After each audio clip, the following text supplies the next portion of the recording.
Nuestra historia da inicio con el director de cine independiente, Alex Monty Kanawati, quien en 1999, lanzaría su primera obra cinematográfica, Birth of Babylon, un cortometraje mudo de casi 20 minutos, rodado en un fin de semana en Hollywood, y que intentaba recrear la estética de las cintas de los años 20 o 30, el estilo tan peculiar de esta obra, la llevó a ser reconocida en distintos festivales de cine independiente, ganando un premio en uno de ellos.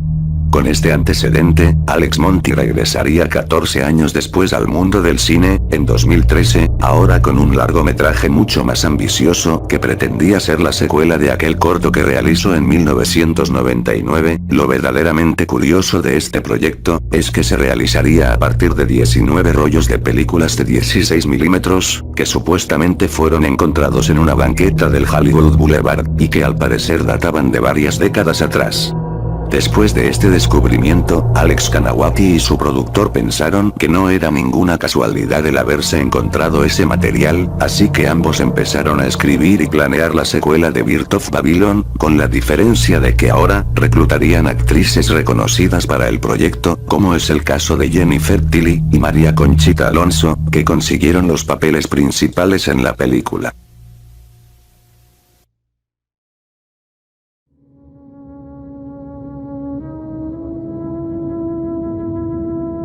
Realizada enteramente con una cámara de manivela de 16 milímetros, y con composiciones de música de los años 20, Return to Babylon está basada en el Hollywood de inicios del siglo pasado, y gira en torno a las vidas de las estrellas más famosas e infames del cine mudo de aquella época, como Rodolfo Valentino, Gloria Swanson, Clara Bow, Lupe Vélez, entre algunos otros más, centrándose principalmente en sus escándalos y desenfrenos. Además, al estar basada en las películas de aquellos años, la cinta es muda, siendo la música lo único que se escucha en ella. Return to Babylon presenta varias ubicaciones reales de Hollywood y sus alrededores, que fueron clave en aquella época dorada del cine mudo, como la casa original de Rodolfo Valentino, la finca de la actriz, Norma Talmadge, la finca histórica de Canfield Moreno, y el castillo mágico de Hollywood Hills.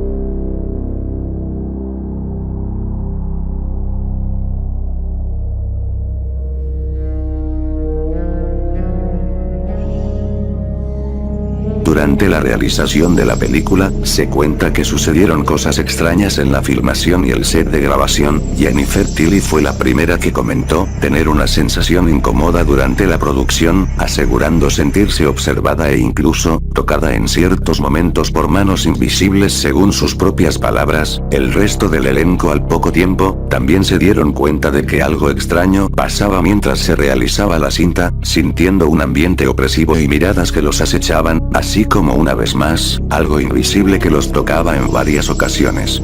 Pero esto era apenas el inicio, pues una vez que las grabaciones terminaron, y se pasó a la sala de edición, el director Alex Kanawati y su equipo se dieron cuenta de algo aterrador. Figuras misteriosas y macabras empezaron a aparecer en los negativos de la filmación, desde sombras hasta seres que se asemejaban a demonios y esqueletos. Además, los rostros de los actores en ocasiones se deformaban de forma grotesca, sus manos y dedos se alargaban de forma palmeada, sus bocas se retorcían de forma siniestra y sus rostros se desfiguraban tanto, que dejaban de parecer humanos. Si esto no fuera poco, se llegaron a apreciar también rostros que correspondían a actores ya fallecidos, como Lon Chaney, que según se llega a apreciar en algunas tomas.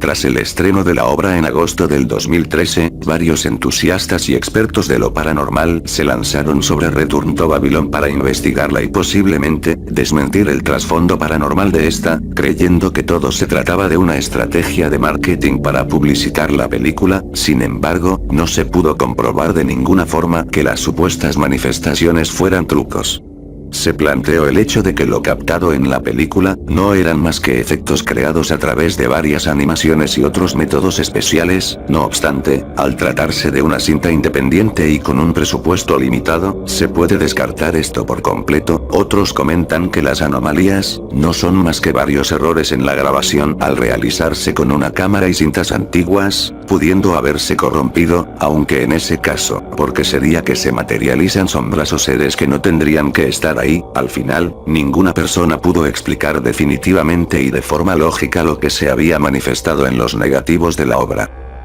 Además de las anomalías demoníacas captadas, Return to Babylon encontró problemas con su distribución, teniendo que ser estrenada bajo los propios medios del director, significando no solo un fracaso financiero sino también, la causa del estrepitoso final de Alex Kanawati en el mundo del cine, pues no pudo continuar con su carrera de ninguna forma después de la realización de esta película, y años adelante, después de que Return to Babylon no pudiera distribuirse ni generara ganancia alguna, fue reestrenada en 2019 por YouTube, donde actualmente la puedes ver. En este punto, algunos deben pensar en que todo se trató de una historia creada por el mismo director, para publicitar de alguna forma la película, pero como ya hemos dicho, este filme marcó el fin de Kanawati en el mundo del cine, y de hecho pasó muy desapercibida hasta que las manifestaciones en la filmación empezaron a llamar la atención en internet, y si a eso sumamos las experiencias de los actores y actrices que participaron en esta, resulta en la posibilidad de que, Return to Babylon, pueda tratarse de una verdadera película maldita, y sin dudas, un misterio bastante aterrador que posiblemente nunca tenga una respuesta lógica.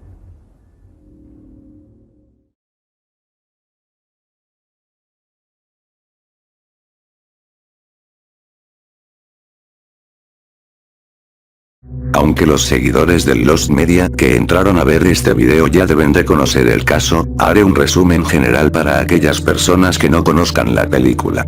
El alimento del miedo es una cinta del año 1994, realizada por el ya mencionado director, Juan López Moctezuma, siendo de hecho su última obra, ya que fallecería al año siguiente. Tras esto la película se ha mantenido en un aura de misterio, empezando por su argumento sumamente oscuro y perturbador.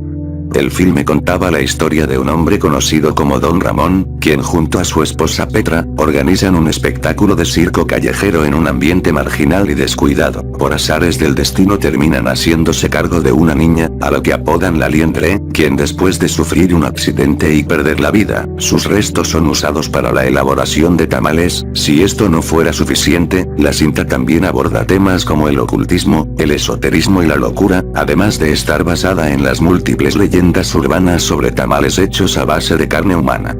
La otra razón por la que la película está rodeada de cierto misticismo, es por el hecho de que la obra jamás llegó a estrenarse, ni en cines, ni en formato casero, ni en ningún otro medio, esto posiblemente por el fallecimiento de Juan López Moctezuma al año siguiente, así que al no existir evidencia sobre el alimento del miedo, por mucho tiempo se creyó que era una leyenda urbana, o que la película de plano no existía. Esto cambió hasta el año 2006, en donde se proyectó por primera vez.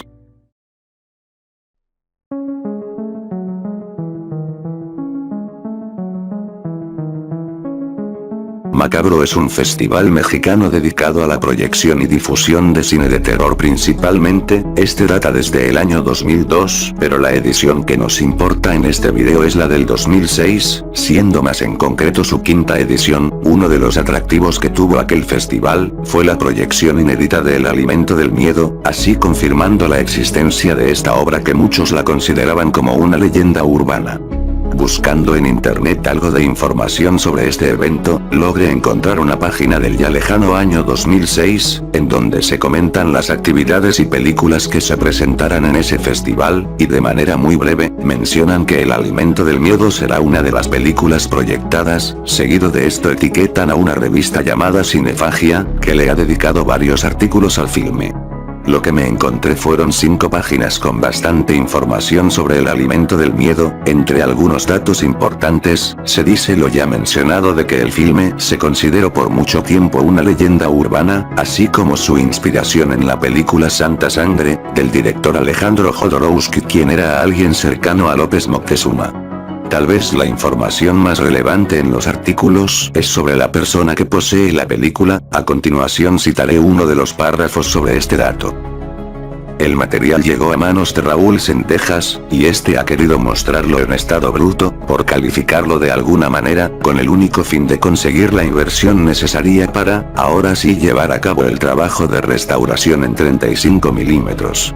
Aún así, con todo y que lo proyectado fue una traslación a DVD, sin ningún tipo de corrección de sonido, luces, color y con una edición que expone severos errores de principiante, por lo que me niego a creer haya sido trabajo de López Moctezuma, el material visto es sorprendente.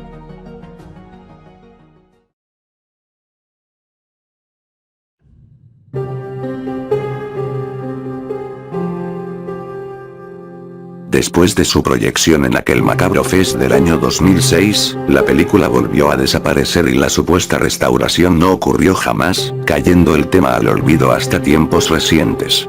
Con el interés y popularidad que ha ganado el Lost Media, este caso salió a relucir llamando la atención e interés de los usuarios dedicados a recuperar un material perdido, y es que inmediatamente empezaron a salir personas afirmando que ellos habían visto la película, o que la tenían en formato físico pero se les perdió. De una vez digo que estos supuestos testimonios son totalmente falsos, pues como se dijo, El Alimento del Miedo jamás se estrenó en ningún formato, ni siquiera existen promocionales o algún tráiler de este, así que mucho menos existe en algún medio físico como VHS o DVD. Tampoco existen grabaciones del Macabro Fest del 2006, en donde se dio su primera proyección. De hecho no hay nada de material, ya sean fotos o vídeos de este evento, más que el artículo de internet del que ya hablamos. Lo máximo que encuentras son algunos vídeos de las ediciones de 2008 y 2009. Algo curioso es que la película se encuentra listada en la base de datos de la Cineteca Nacional de la Secretaría de Cultura en México, por lo que muchos teorizaban que la película se encontraba archivada ahí. También se encuentran sus datos en otras páginas como Movie o IMDb, pero fuera de las hipnosis y algunos datos esenciales, no hay mucho que decir. También salieron usuarios a decir que en el canal Mórbido TV llegaron a pasar fragmentos de la película en reportajes o comerciales, pero como ya es costumbre, no hay evidencia de esto.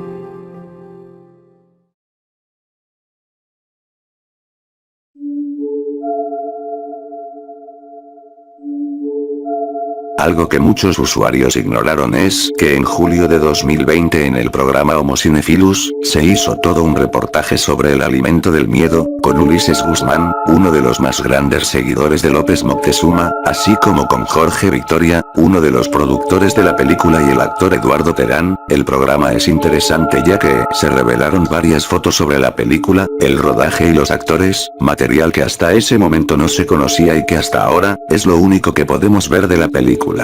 Además se menciona que la película no fue terminada por falta de recursos aunque sí se acabó de filmar. No obstante, después de la muerte de Moctezuma la obra cayó en una disputa entre los productores, siendo Raúl Sendejas el que se terminó quedando con la única copia del Alimento del Miedo, que es una versión sin terminar. Si no te suena el nombre de Raúl Sendejas, es el hombre que se mencionaba en uno de los artículos del Macabro Fest, quien fue justamente el que permitió la proyección en aquel festival, supuestamente para conseguir una inversión que permitiría la restauración del filme, situación que nunca ocurrió. Con esto dicho podemos decir que la película no es realmente Lost Media, más bien es un proyecto enlatado.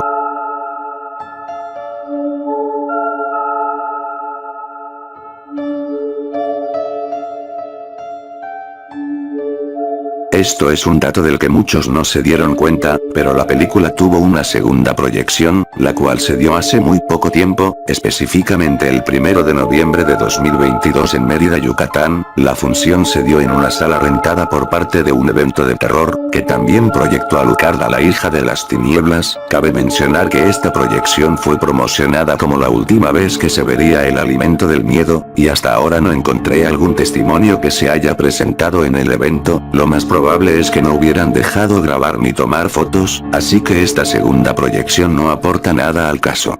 Sin embargo, la cosa no acaba aquí. Casi un mes antes de esto, en la página Letterboxd, un usuario realizó una reseña de la película como si la hubiera visto. De su comentario solo citaré el párrafo final donde habla sobre cómo es la cinta, pues el resto son datos de los que ya hemos hablado.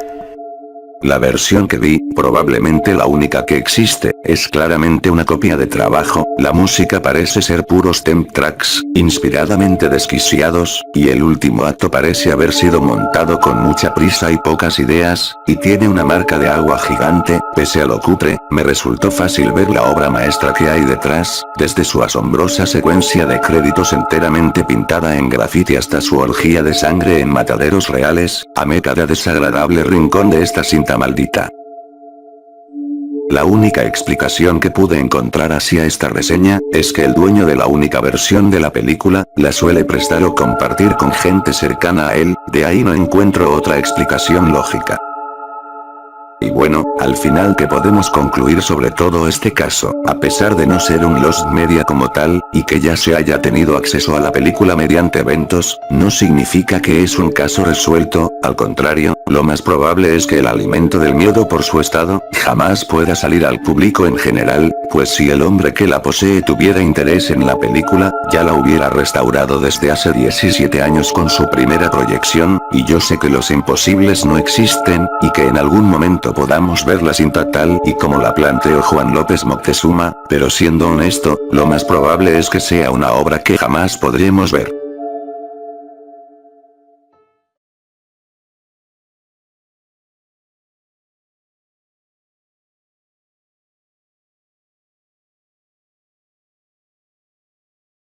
The Conqueror, o por su traducción, El Conquistador, es una infame película de 1956 dirigida por Dick Powell, y teniendo como protagonista al símbolo del rudo y masculino de la época, John Wayne, además de ser financiada por el excéntrico millonario, Howard Hughes.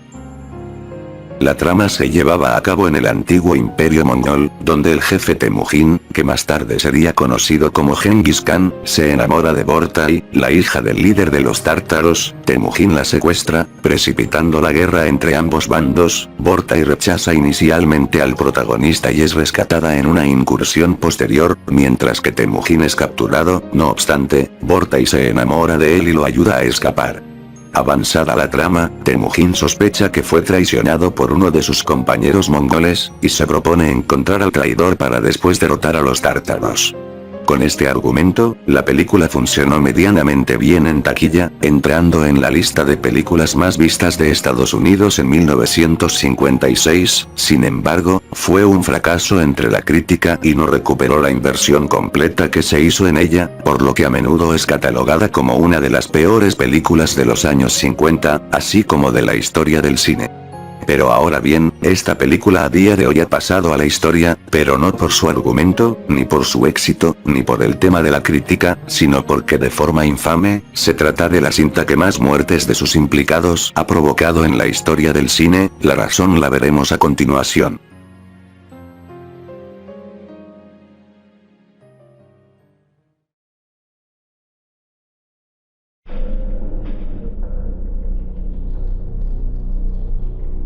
Resulta que el Conquistador, al basarse en los territorios de la antigua Mongolia, se necesitaba intentar emular aquellos parajes desérticos y áridos dentro de la película, por lo que entonces, los productores decidieron filmar la cinta en el desierto de Utah, en lugares como el Parque Estatal Snow Canyon, el pueblo fantasma de Harrisburg, así como en algunas partes del desierto de Escalante. A pesar de que los lugares podrían parecer los idóneos, había un gran problema que terminó condenando a la mayoría de implicados en el Conquistador. Muchos de estos lugares eran cercanos al campo de pruebas nucleares del gobierno de los Estados Unidos en Nevada, sitio donde se ensayaban bombas de este tipo desde 1951 y 1962, hay que recordar que el filme se llevó a cabo en 1956. El elenco y el equipo pasaron muchas semanas difíciles en el sitio, debido a que literal estaban trabajando bajo una lluvia radioactiva. Incluso el productor Howard Hughes enviaría 60 toneladas de tierra radioactiva del desierto para el rodaje en Hollywood, ya que se usaría en interiores dentro del estudio, para aportar realismo a la filmación. Pero ahora bien, el elenco sabía a lo que se estaba ateniendo al trabajar en literal un campo radioactivo. La respuesta es sí, y a la vez no. Verán, el reparto de actores, el director y equipo de filmación sabían de las pruebas nucleares, ya que incluso hay fotos del actor protagonista, John Wayne, sosteniendo un contador Geiger durante la producción, el cual se usa para medir la radiación. No obstante, por aquel entonces la relación entre la exposición al polvo radiactivo y el daño que podría provocar, todavía no estaba bien estudiado, y el gobierno, lavándose las manos, había asegurado a la producción que las pruebas no representaban un peligro para la salud. Por un tema de ignorancia, prácticamente la mitad de los implicados en el Conquistador tuvieron un destino tanto cruel como fatal que más adelante relataremos a profundidad.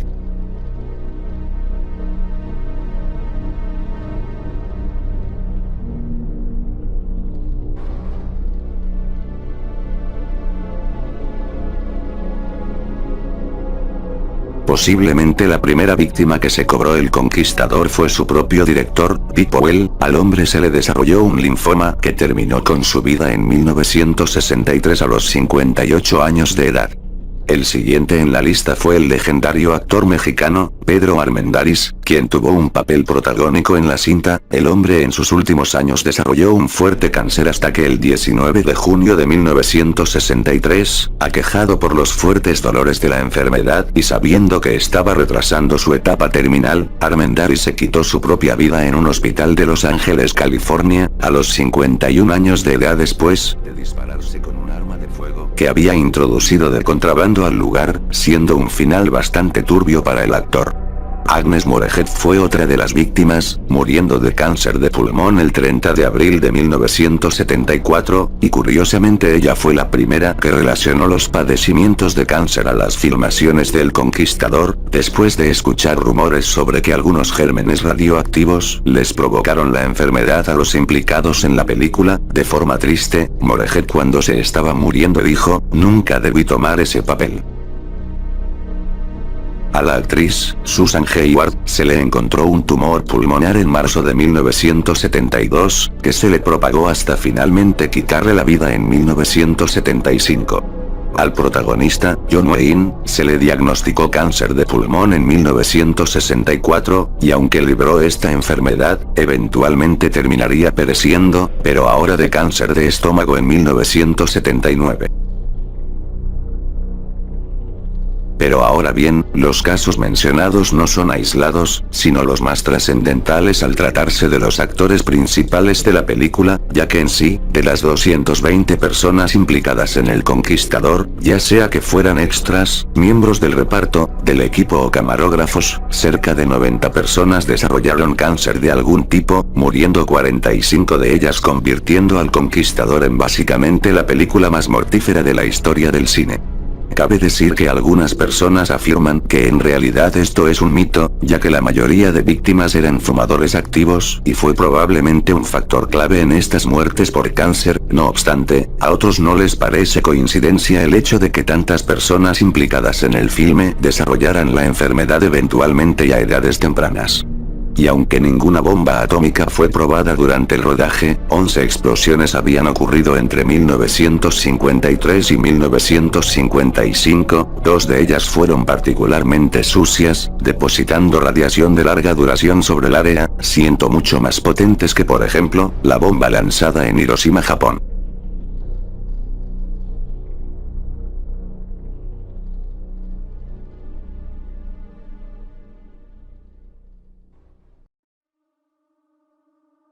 Varios miembros del reparto y del equipo, así como familiares de los fallecidos, consideraron demandar al gobierno por negligencia, alegando que se sabía más sobre los peligros de la zona de lo que dejaba entrever. Sin embargo, al final no ocurrió nada de esto. Mientras tanto, Howard Hawks, el hombre que financió al Conquistador, se sintió sumamente culpable por haber producido una película tan fallida, tanto por las críticas como por haberla rodado en un sitio peligroso y las eventuales consecuencias. Así que compró todas las copias a un precio de $12 millones y la mantuvo enlatada fuera de circulación hasta que en 1979 logró vender los derechos de esta, mientras que en sus últimos días de vida, veía la película una y otra vez sumido en la locura debido a su trastorno obsesivo compulsivo. Y esto ha sido la historia de El Conquistador, sin dudas uno de los filmes más infames de la historia, tanto que como se mencionó en un punto anterior, se ha considerado como una de las peores películas de la historia, pues creo que ninguna otra obra ha causado tantas muertes, desgracias y calamidades como esta, que a día de hoy, pasa a ser también una de las mayores negligencias en el mundo del cine, provocando terribles desenlaces en sus actores principales.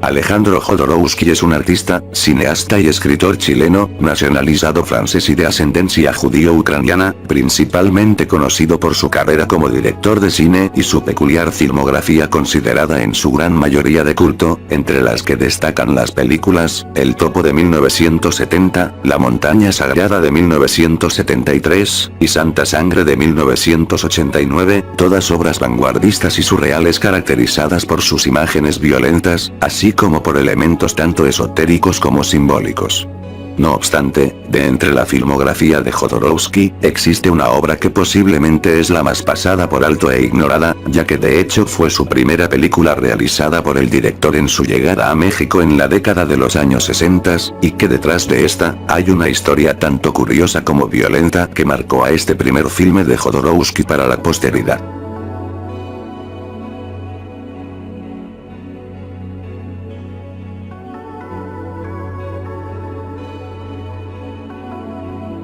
Jodorowsky, tras su llegada a México en los años 60, crea junto al dramaturgo Fernando Arrabal y el actor francés Roland Topor, el llamado movimiento pánico, consistente en tres elementos básicos, que tenían que estar presentes en todas sus obras: terror, humor y simultaneidad.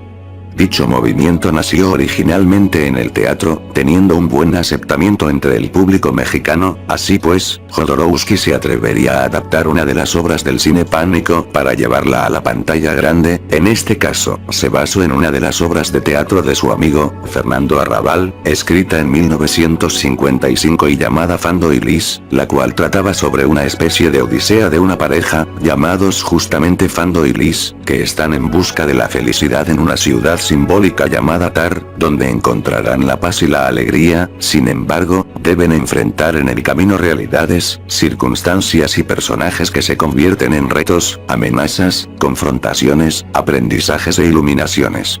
Con esto, el filme fue realizado en blanco y negro entre julio y septiembre de 1967 durante los fines de semana, con un presupuesto modesto y teniendo como protagonistas a Diana Mariscal y Sergio Kleiner. El gran estreno de Fando y Lis se daría un año después en un festival de Acapulco, donde para Jodorowsky, lamentablemente las cosas saldrían bastante mal.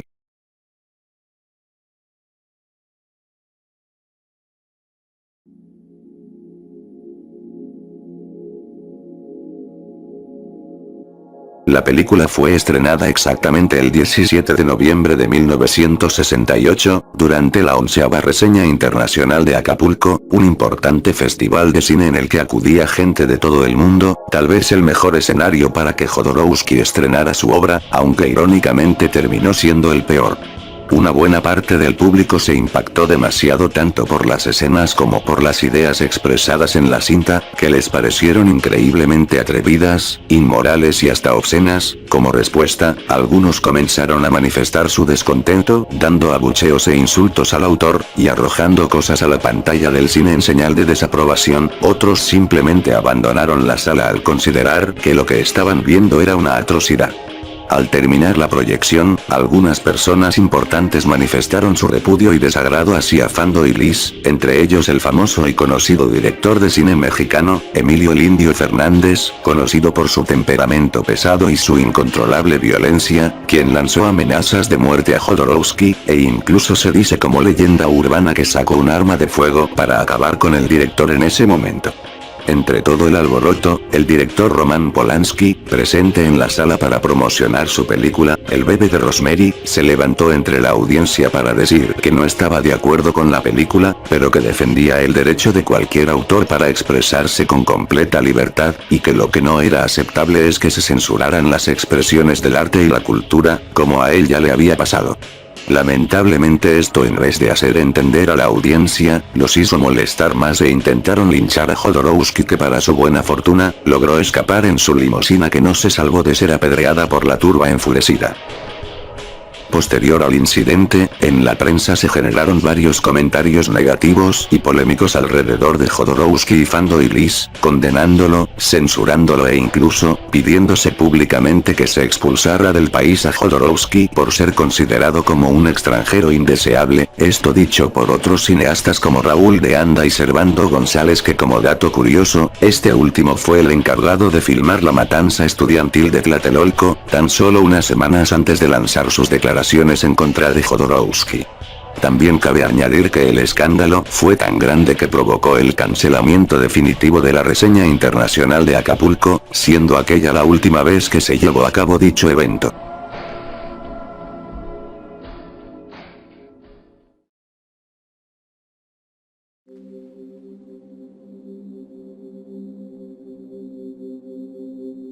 Hasta ahora, realmente hablé muy por encima sobre la trama y el contenido de Fandoy Lis, pues al tratarse de una obra tanto experimental como surrealista, es complicado abordarla e intentar explicar cada parte de ella. Sin embargo, lo que sí podemos es desglosar algunas de las posibles escenas que pudieron haber enfurecido, ofendido o escandalizado a la gente de Acapulco para que reaccionaran de forma tan violenta en aquella lejana década de los años 60. Primer punto, Fandoy Lis presenta varios desnudos. Si bien este tipo de escenas posteriormente se harían comunes en el cine mexicano, más específicamente en el polémico cine de ficheras, que nacería unos años más tarde, para los 60 aún se consideraba como algo inmoral, obsceno e indebido. En el caso de Fandoy Lis, presenta varias escenas con la protagonista, Diana Mariscal, con el pecho descubierto y otras sin absolutamente nada de ropa. También en una parte vemos de forma inesperada a una mujer embarazada también completamente desnuda, entre otras escenas de este tipo un tanto más discretas. Segundo punto, besos indebidos en Fandoy Lis. Tal vez estas escenas pudieron haber sido las más controversiales para la época, y es que en los primeros 10 minutos de la cinta, vemos al protagonista Fando con los ojos vendados y jugueteando con varias mujeres, siendo engañado por ellas para que termine besando a otro hombre. Así es, un beso entre dos personas del mismo sexo en una película de los años 60, pero la cosa no se queda aquí. Avanzada la trama, existe otra escena donde vemos a un hombre de mediana edad que está siendo apostado por un grupo de ancianas, donde eventualmente dos de ellas lo besan apasionadamente. Sabemos que las relaciones entre hombres menores y mujeres mayores hasta hoy en día siguen siendo controvertidas. Ahora imaginen ver un beso intenso entre una anciana y un tipo muchísimo más joven en los años 60. Tercer punto, la presencia de hombres trasvestidos. Otra posible escena que seguro resultó atrevida para la gente de la época, es en donde aparece un carnaval de varios hombres vestidos de mujer con un comportamiento sensual, que empiezan a hacer un espectáculo frente a los protagonistas, para después desnudar a Fando y también trasvestirlo. Realmente desconozco el trasfondo de la escena como muchas otras de las que estoy hablando. Cuarto punto, la escena de, qué bonito es un entierro. En este punto podría estar exagerando, pero podría tratarse también de algo que en menor medida, pudo haber ofendido a más de uno de los presentes en el estreno de Fandoy Lis, y es que en una de las escenas más memorables de la película donde suena la canción, qué bonito es un entierro, vemos a los protagonistas jugueteando, corriendo, brincoteando y besándose en un panteón, encima de varias tumbas y lápidas. Esto pudo ser considerado por los espectadores como una falta de respeto por parte de los actores y Jodorowsky. Quinto punto, la analogía hacia el abuso infantil. Al inicio de la cinta, la protagonista, Lis, empieza a recordar momentos en su infancia, donde se muestra que fue agredida y abusada por varios hombres. Esto no se menciona ni se muestra tal cual de forma directa, sino que es algo que puede interpretarse al ver a Lis de niña siendo acosada por varios extraños, jalándola y diciéndole que quieren dormir junto a ella. No hacen falta más palabras para explicar esto. Sexto punto, la actitud abusiva de Fando hacia Liz. Esta es la última razón que pudo haber sido posible para que la gente se sintiera ofendida con la obra de Jodorowsky, y es que el personaje de Fando, a menudo maltrata y abusa de su novia Liz, que por cierto es paralítica y él debe cargar con ella, desde la escena donde la arrastra de las piernas por una colina, hasta la más incómoda de todas, donde Fando le quita toda la ropa a Liz y permite que varios extraños manoseen su cuerpo y la besen a la fuerza, además del final donde Fando en un arranque de frustración e ira, le quita la vida a Liz a patadas y golpes.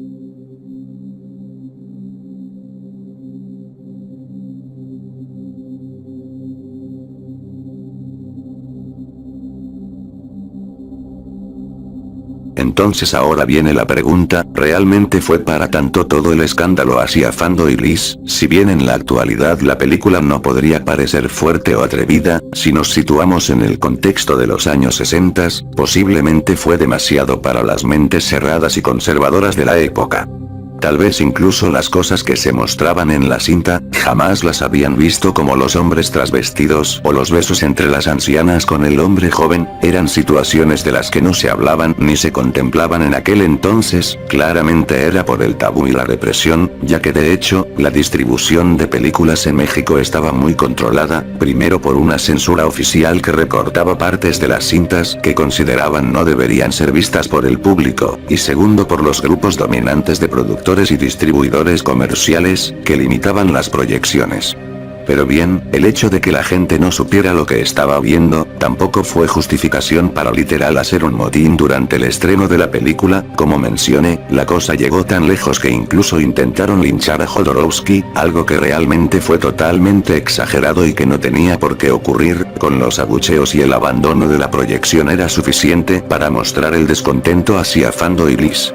Irónicamente, y como muchas veces ocurre, toda la situación le dio al filme una resonancia internacional, y con el escándalo se despertó el interés en muchos países por verla o distribuirla. En el caso de México, Fando y Liz estuvo fuera de exhibición hasta 1972, cuando finalmente fue posible su estreno comercial y masivo, bajo la clasificación de ser para mayores de 21 años. Ese estreno abierto se realizó el 8 de junio de ese año, en el hoy desaparecido Cine Roble, de la Ciudad de México. Para entonces la obra ya tuvo buenas críticas y un considerable éxito de público, atraído en mucha parte por la misma represión, censura, los escándalos mediáticos y por la aparición de espectadores mucho más abiertos al arte. Así pues, Fando y Liz ha pasado a la posteridad como la película que más revuelo y polémica causó en la historia de México.